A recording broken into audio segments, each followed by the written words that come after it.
Good evening. Welcome to Urban Facts. I'm Eamon Hotep. I'm Israel Parker. and today is a special day for us because we will be celebrating the 4th year anniversary of the Ethel Zachary Foundation. So, the Ethel Zachary Foundation is what brings you this show, Urban Facts. And we just want to, you know,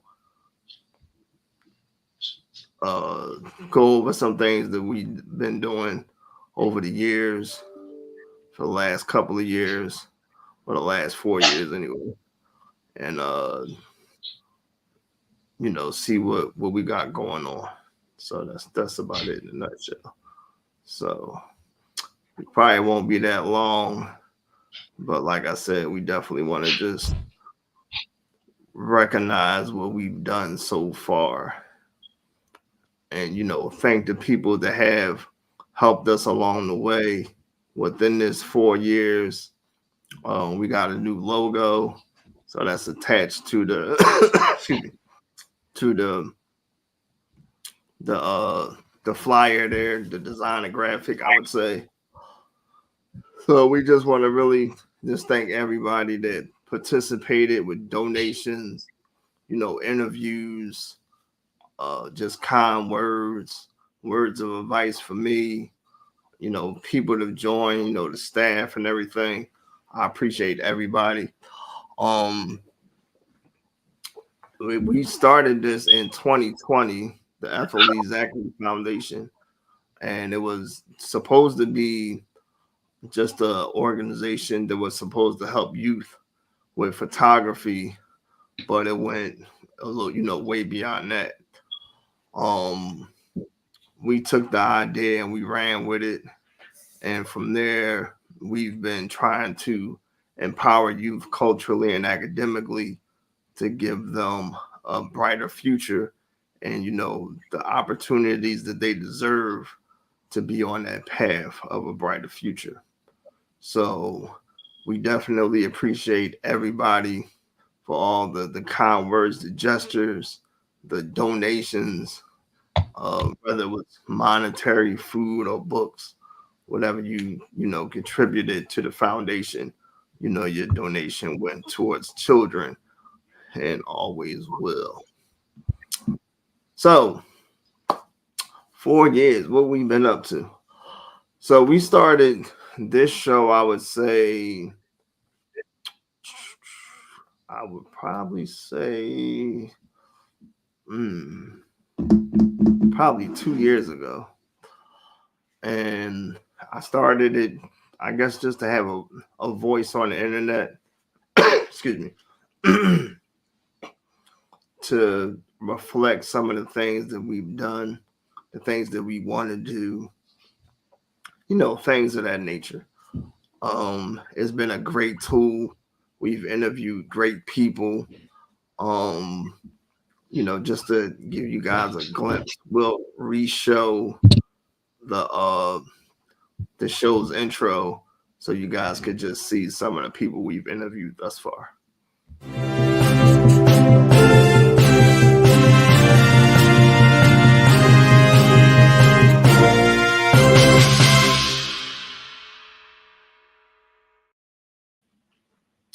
I was about to do the whole thing again.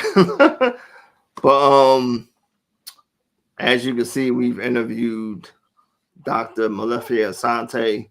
He's the director. Well, actually, he's a professor now at Temple University, the African American Studies Department. We've interviewed Congresswoman Cindy Bass. We've interviewed what's the guy's name? Dan Duster. He's the great grandson of Ida B. Wells. We've interviewed Patty Jackson, and the list will go on and on.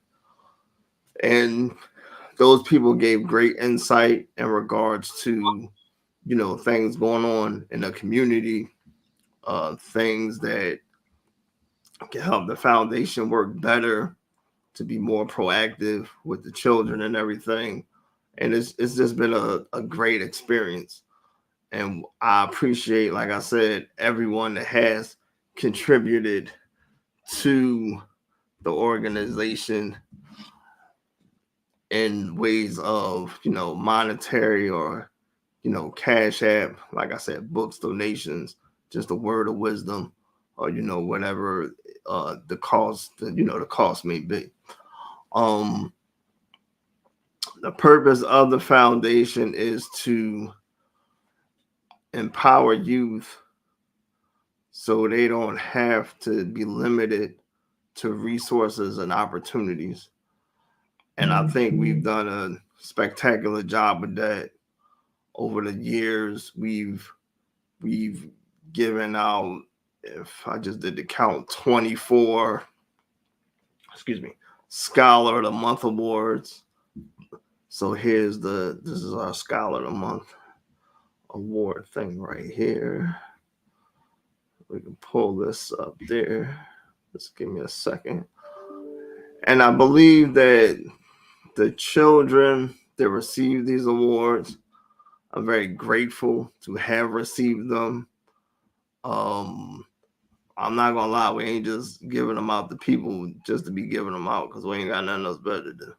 You really have to, you have to earn the award. So that's definitely on the forefront. Let me see here if I can pull up the award here. We also started, besides the Scholar of the Month award, we've been giving out awards to teachers because we want them to feel appreciated and loved. Being a teacher in this day and age is not an easy task. So here's the requirements for our Scholar of the Month award. So if you know a student who is active in the community or does an extracurricular activity and has a GPA of 2.8 or higher, that's a B, as you see on the graphic, please email us at elzfnd@outlook.com. They could be our next Scholar of the Month. This is one of the plateaus of the foundation that I'm very proud of, and we definitely love to experience this presentation with youth because they're always grateful to receive, these awards. Anybody will be grateful to receive an award. I mean, even when I get recognized for the things that I do, it's always grateful, gracious to do that. So, um, it's a delight to work with the youth. We have a focus group coming up, and we just want to have the youth to give their experience of their college journey and things like that. So we definitely appreciate the people that have participated, the children that do make this a better opportunity and be an example to individuals in regards to, what they have going on in their lives, in the community and academically. So here is the flyer for that. Let's pull up the flyer for the. Do I have that? I don't even think it's on here. Hold on, give me a second. I know I put it on here. Oh, there it is. All right, so here's the flyer for our the college focus group. These three individuals will be discussing the college experience. They will be given information in regards to high school preparation, financial aid, studying abroad, the selection process, and college life in general. So I'm definitely looking forward to that because I want the children to have, a ear and an eye to see what opportunities that they that's out there for 'em. Excuse me. So back to the foundation. So yesterday was the 4-year anniversary. So we definitely proud of that. And like I said, within that 4 years, it's been an up and down battle. Running an organization definitely is not a piece of cake. You got to deal with people all the time, and different attitudes, and you definitely get let down a lot in regards to like trying to get money, like grants. Even having people come on to interview, is something. Um, like I said, when I started this show, Ambrielle wasn't with me. She started participating by just doing a Black History moment, and then she moved up to co-host. So that's definitely an accomplishment for her, and I just wanted to do that for her because of the field of work that she's trying to go into as a career. She wants to be a movie director. You said you want to be a movie director. Yeah, so um, it's definitely but there you go, definitely an experience. So we will be moving forward for next week, and we will be interviewing this guy right here. Let me see if I can pull this up. So, excuse me.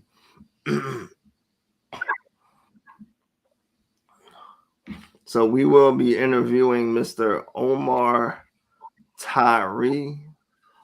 Omar Tyree is a Philadelphia author. He is known for his book, I believe it's called Fly Girl, I believe it is. Also For the Love of Money, Boss Lady, Just Say No. He's known for those those um those novels. He's also known for the incredible story of Marion Barry, and he co-authored with Marion Barry in regards to the life and trials of Marion Barry. So we will be interviewing him next week. So we definitely looking forward to that. um, if you want to be interviewed on the show, you can email us. So let me see if we got where our email at. So you can email us there at elzfnd@outlook.com.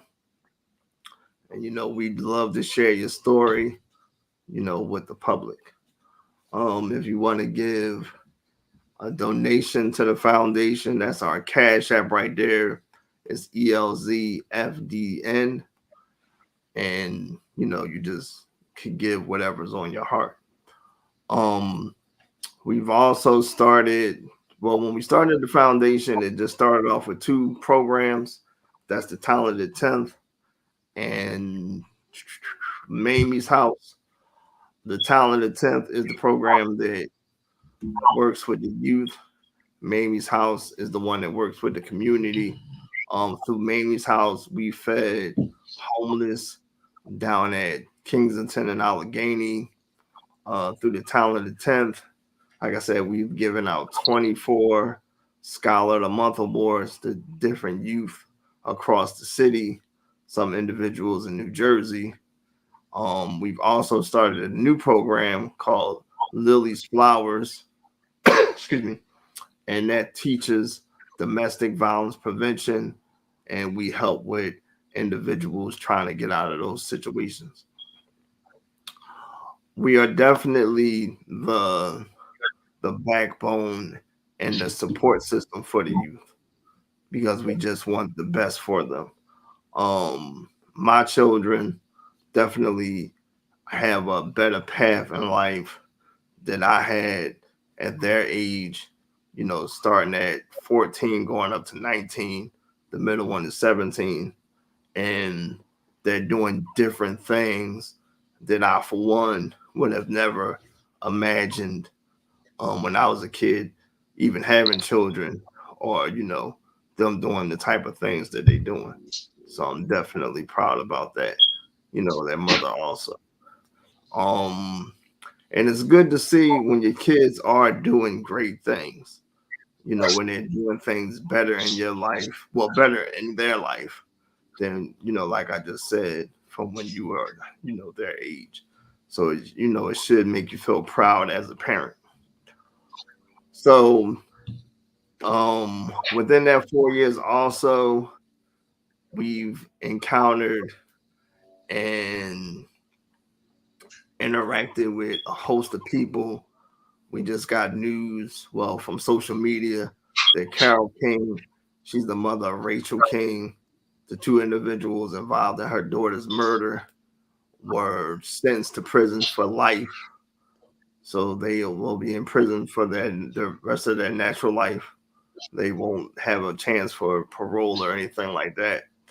That's just the consequences for the actions that they, partook in. We also work with the Lambert family of Mr. James Lambert. He was the individual that was murdered in North Philly 2 summers ago by some children in the area. His niece works with us as our family advocate.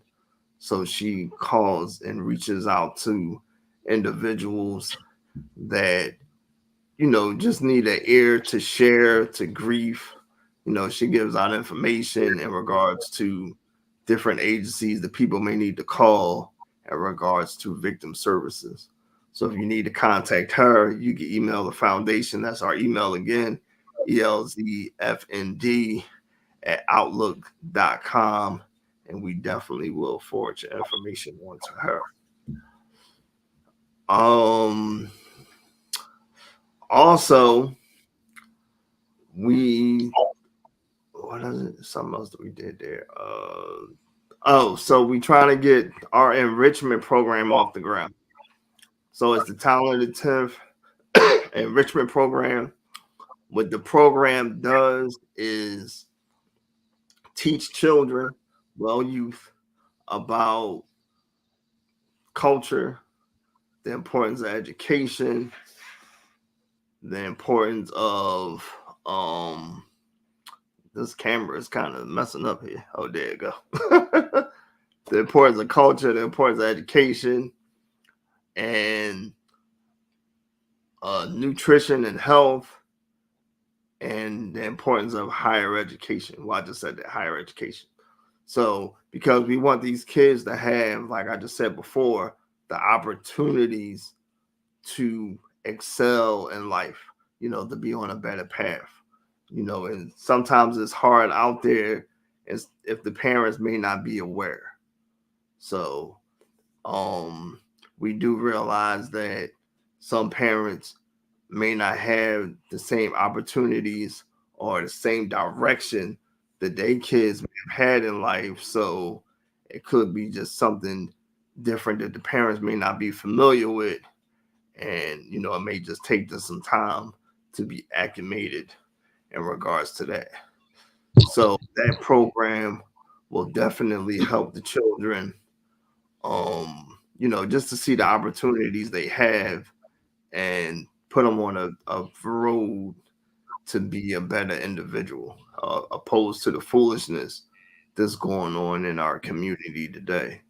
Parenting is definitely not the easiest thing to do, but when you don't have a good relationship with your child, it just makes it harder.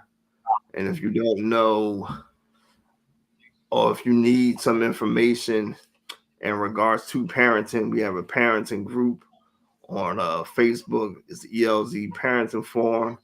A lot of helpful information on there in regards to parenting tips, textbooks. Put people put questions up there. Like I said, there's a lot of resourceful information that can help parents along the way. So, um, I can't really believe it's 4 years.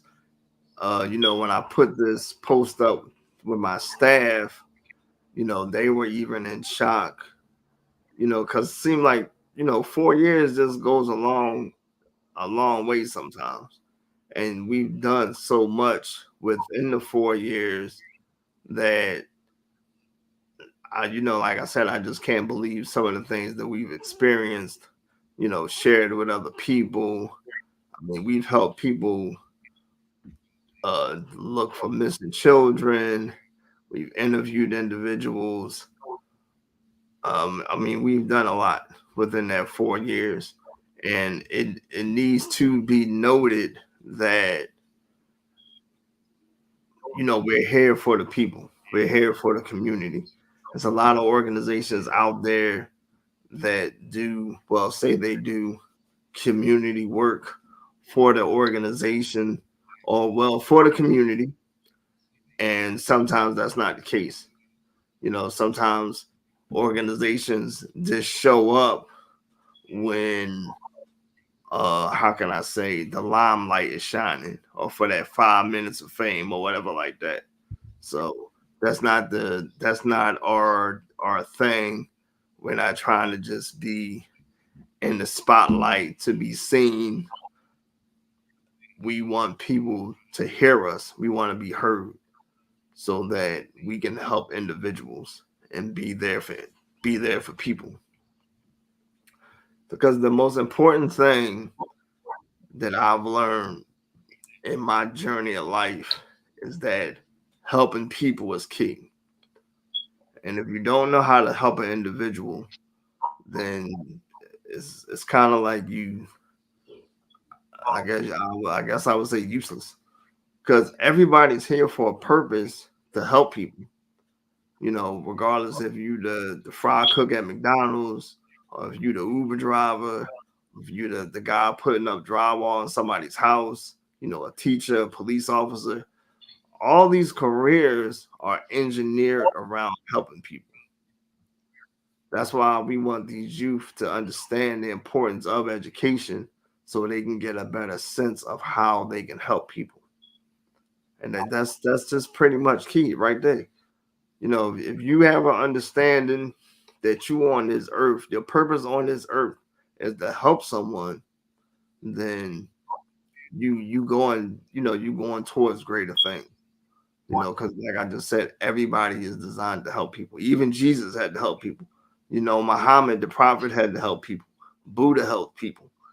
It's not a individual that was in some type of leadership role that wasn't at the capacity of helping someone. So, and that's what we're here for. We're here to help people. We brought food to people. We've helped people buy supplies for babies. Like I said, we fed the homeless. We've given out advice, all kinds of things, counseling, everything. And we just want people to know that we're here for them, so they don't feel, like left out, you know what I mean? So that they feel like somebody does have their back. Because another thing is about people is that sometimes people just want somebody to hear them. They want to be heard. And if a person isn't heard, then sometimes they don't feel adequate enough or important enough to, do these types of things.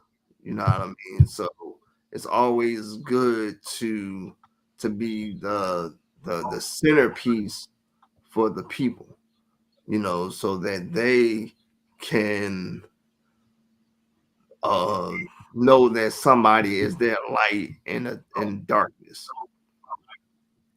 So, and that's what we are. We're somebody's light in darkness, because we don't want people to feel like that they're just out here alone.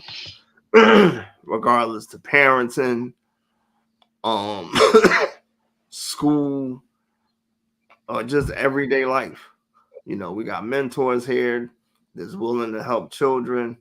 We currently working with two proteges now, and they're definitely going on the right path. One is Denham Cummings. He's currently enrolled at Haverford School for Boys. Uh, the other one is a young lady named Sada, and she is a student at what is that? Engineering and Science, the middle school. So she'll be going there. She'll be graduating, going on to high school, and continuing her education there. So again, I just want to thank you guys for all your donations, for your words of wisdom, for just being on this show. You know, for the interviews, the information you shared. Whatever the donations, anything. And I hope you guys have a wonderful evening, and we'll see you guys next week. Good night.